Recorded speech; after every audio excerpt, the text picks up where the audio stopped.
Thanks for staying with us. We're going to start with the nation. Defection of Oborewori, Okowa to APC, a tsunami says Shetima. Gospel singer Oshinachi's husband sentenced to death by hanging. Lagos police raise strike force to battle criminals. Workers pending 5 months wage award for payment. WAEC, NECO to adopt full CBT mode next year. Okay. Cardinals enter conclave for Pope's election May 7th. Lawyers, litigants deplore attacks on court buildings and 6 stands to defend Nnamdi Kanu in terrorism trial. Okay, which story are we starting with? Okay, let me start with the civil servants. Congratulations to them.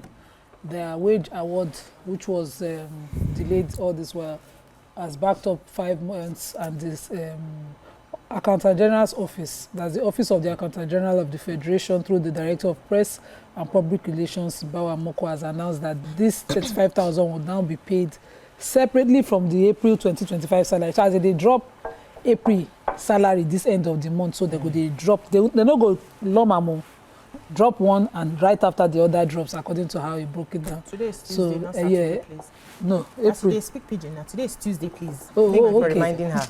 No, not serious. You won't come on my genetics for my body. All of you are about 40 now.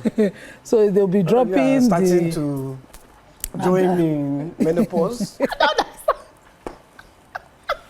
Why are you switching? Me, I'm actually a very young girl. I'm not in This guy, let her finish her review. As I was I know, saying. and she called today Friday. No, I didn't do that. Tuesday. No, it's because I spoke in pidgin that BC one. No, Yeah, the one in menopause is disturbing. I'm quite You didn't young. understand what happened. Very, very young. The one menopause is disturbing. All workers. I heard her say today is Tuesday. Because you didn't understand what she was saying. She was saying that Saturday they're going to speak pidgin. But today is Tuesday. Oh, you see that okay. menopause problem. That's what you were saying.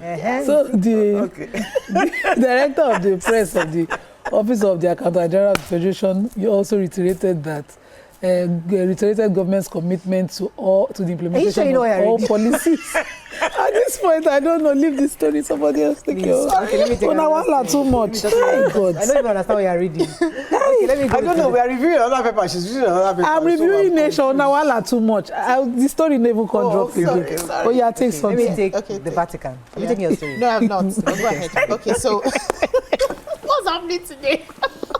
It's YK. Good. YK syndrome. Lagos police raised strike force to battle criminals. So the police in Lagos have raised a standby intervention squad known as ECO Strike Force as part of the rejigged crime prevention and control strategies. So the strike force introduced by the Commissioner of Police, that's GMO, with the endorsement of Governor Babajide Sanwo-Olu, is made up of policemen drawn from the Police Mobile Force, that's the PMF.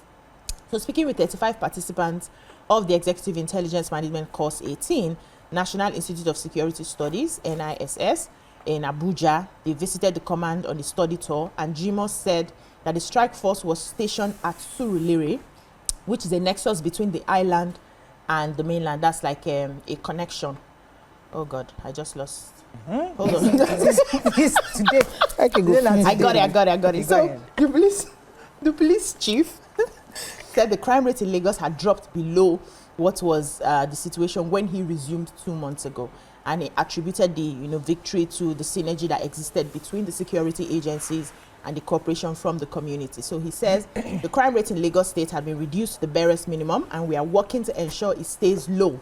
I want to not only attribute this to our efforts, but also to the support of other security agencies and intelligence and safety agencies that are cooperating with us. The rate I met on ground was not alarming because the Lagos State already has a structure that is second to none, thanking Governor Babajide Sanwo-Olu for all he's been doing to ensure the safety in Lagos. So he said that he saw a loophole where anytime they needed a special investigation, they had to quickly pull forces together. So he said instead of just pulling forces together, these criminals may think that there's a loophole here. Why don't we create this forces, put them together? They are always ready. They are in Surulere because Surulere is the connection between the mainland and the island. Anytime you need them, they are there to show support and see how we can reduce crime in Lagos State. Fantastic. Well done. Okay, let me take the story from the Vatican, because many Catholics are all waiting for the decision to be made. So according to the report, Vatican has set May 7th as a start date for Catholic cardinals to begin the conclave to elect Pope Francis' successor delaying the secret voting to 2 days so that they can get to know each other in the conclave.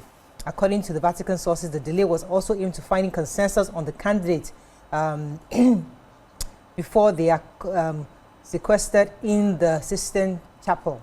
So, I mean, there was actually a journal. So there are a lot of issues going on because people are worried about who the new pope is going to be and if he's going to continue the liberal views of Pope Francis. So according to the report also, many cardinals cited the desire to continue Francis' pastoral focus on people who are marginalized and against war. But conservatives may be more focused on forging and refocusing the church back to the core doctrines emphasized by St. John Paul II and Pope Benedict, rather than continue Francis' social justice focus and outreach. So there's that strain of, okay, should we have a pope who's going to continue on Pope Francis' view on supporting the marginalized communities, or go back to the core focus of the church?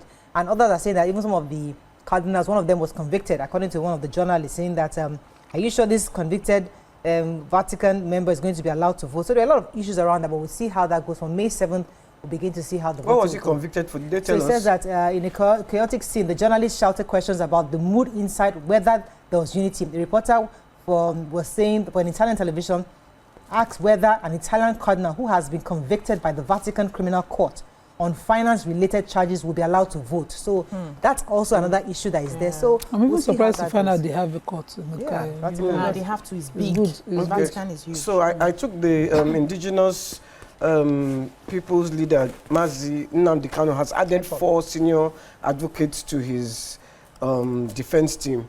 They're joining Chief Agabi, Chief Kanu Agabi, and Uche Naunjoku. The New Sons, Professor Onyechi Ikpeazu, Emeka Etiaba, Mela Audu Nunge, and Dr. Joseph Audu Nunge, and Dr. Joseph Akubo.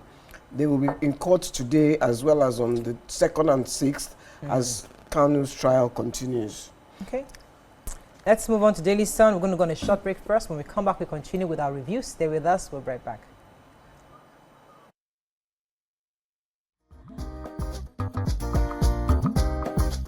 Stay tuned.